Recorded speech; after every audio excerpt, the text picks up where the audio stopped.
চট্টগ্রামের এস আলম গ্রুপের ৯টি কারখানা হঠাৎ বন্ধে চরম বিপাকে পড়েছেন ১২,০০০ কর্মী।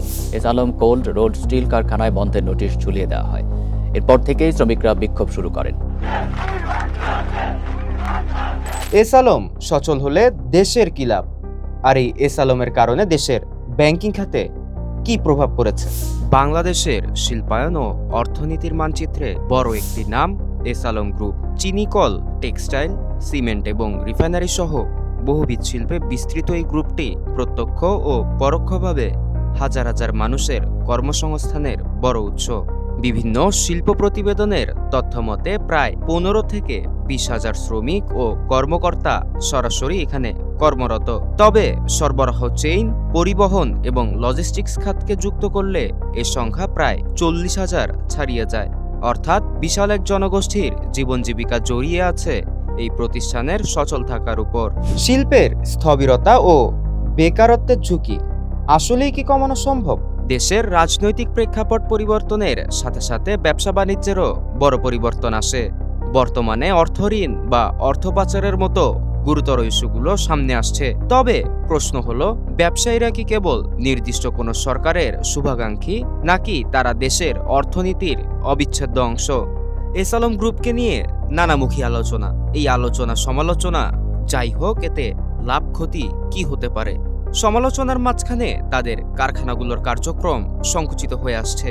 একটি বৃহৎ শিল্প প্রতিষ্ঠান যদি এভাবে বাধাগ্রস্ত হয়, তবে তার প্রভাব কেবল মালিকপক্ষের উপর পড়ে না, বরং কর্মসংস্থান হারানোর ঝুঁকিতে পড়ে হাজার হাজার শ্রমিক। দেশের ক্রমবর্ধমান বেকারত্ব সমস্যার প্রেক্ষাপটে এটি একটি বড় উদ্বেগের বিষয়। বিনিয়োগের নিরাপত্তা ও জনমনে প্রশ্ন।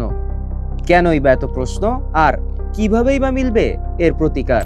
একদিকে ব্যাংক ঋণের চাপ, অন্যদিকে স্বাভাবিক ব্যবসায়িক কার্যক্রম পরিচালনায় প্রতিবন্ধকতা। সব মিলিয়ে দেশীয় উদ্যোক্তারা আজ কতটা নিরাপদ? যেখানে আমরা বিদেশি বিনিয়োগ আকৃষ্ট করার জন্য নিরন্তর চেষ্টা করছি, সেখানে দেশীয় বড় বিনিয়োগকারীদের সুরক্ষা নিশ্চিত করা না গেলে নতুন বিনিয়োগ আসবে কিনা তা নিয়ে জনমনে প্রশ্ন দেখা দিয়েছে। অর্থনীতির চাকা বনাম জবাবদিহিতা, এই দুই পার্থক্যই এখন এস আলমের একমাত্র বাধা।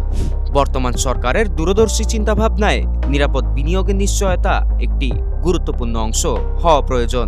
অর্থনীতির চাকা সচল রাখা এবং নতুন কর্মসংস্থান সৃষ্টি দুটোই সমানভাবে জরুরি। দেশীয় শিল্প প্রতিষ্ঠানগুলো যাতে নিয়ম মেনে সচল থাকতে পারে এবং কোনো নির্দিষ্ট ইস্যুর কারণে সাধারণ শ্রমিকরা ক্ষতিগ্রস্ত না হয়, সেদিকে নজর দেওয়া এখন সময়ের দাবি। তাই দেশীয় শিল্পের সুরক্ষায় ভারসাম্যপূর্ণ পদক্ষেপ গ্রহণ করা জরুরি হয়ে পড়েছে। রাফসান খান, CHD নিউজ 24।